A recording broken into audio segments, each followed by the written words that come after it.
예, 민주당 의원들과 이재명 정부의 관계자들에게 단도직입적으로 묻겠습니다. 5월 9일 전까지 집 파실 겁니까? 최근 이재명 대통령이 부동산에 대해 직설적으로 말하고 있습니다. 날벼락 운운하며 정부를 부당하게 이기려 하지 마라. 이번이 마지막 기회였음을 곧 알게 될 것이다. 망국적 부동산 투기를 편드는 언론과 투기 세력을 좌시하지 않겠다. 대통령의 말폭탄의 강도는 강해지지만 시장은 아직 관망합니다.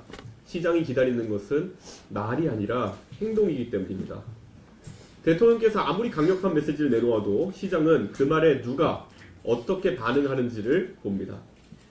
대통령이 집을 팔라고 하는데 정작 대통령 주변 사람들은 어떻게 하고 있는가? 경실련 자료를 보면은 민주당 의원 165명 중 다주택자는 25명입니다. 강남 4구에 주택을 보유한 의원은 20명이며 이 중 11명은 거주하지 않고 임대를 놓고 있습니다. 대통령실과 내각 고위직 중에도 다주택자와 고가 부동산 보유자가 적지 않은 것으로 알려져 있습니다. 이분들의 재산 보유가 불법이거나 비난받을 일은 아닙니다. 그러나 시장의 관점에서 보면 이분들이 5월 9일까지 어떤 선택을 하느냐가 부동산 정책의 신뢰도를 결정짓게 됩니다. 고위공직자들과 여당 의원들은 일반 국민보다 많은 정보에 접근할 수 있습니다. 정책의 설계 과정을 알고 집행의 강도를 예측할 수 있으며 향후 규제의 방향을 가늠할 수 있습니다. 시장의 관점에서 이들은 정보 우위를 가진 내부자입니다.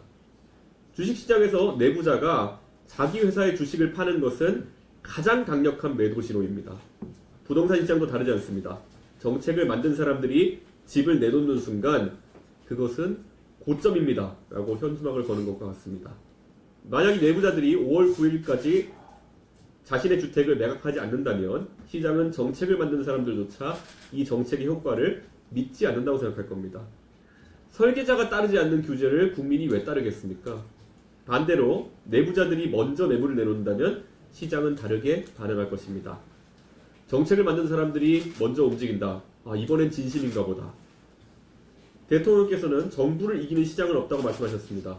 정부가 시장을 이기는 방법은 무엇입니까? 역설적으로 손해를 감수하면서까지 빠르게 움직이는 그런 모습입니다. 다주택자들은 언젠가 규제가 풀리겠지, 이번에도 유예되겠지라며 감망할 겁니다. 이 교착 상태를 깨는 방법은 정부 관계자들과 여당 의원들이 먼저 매물을 내놓는 것입니다. 문재인 정부 시절처럼 매매가 이루어지지 않을 금액으로 올려서 내놓는 쇼가 아니라 실제로 거래가 성사되는 가격에 내놔서 이번엔 다르다는 신호를 주는 것입니다.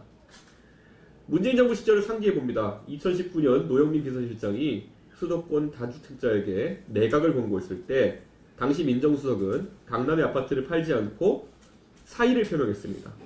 세간에서는 직보다 집을 택했다라고 했습니다. 공직의 명예보다 강남 부동산의 가치가 우위에 있음을 보여준 장면이었습니다. 이재명 정부에서는 이런 일이 반복되지 않도록 대통령께서 추상 같은 의지를 드러내주시길 기대합니다. 5월 9일은 양도세 중과 유예가 종료되는 날입니다. 동시에 이날은 이재명 정부 부동산 정책의 진정성을 평가하는 그런 날이 될 것입니다.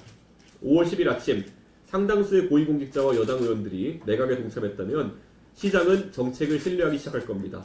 반대로 재산 현황에 변함이 없다면 시장은 대통령의 경고를 신뢰하지 않을 것입니다.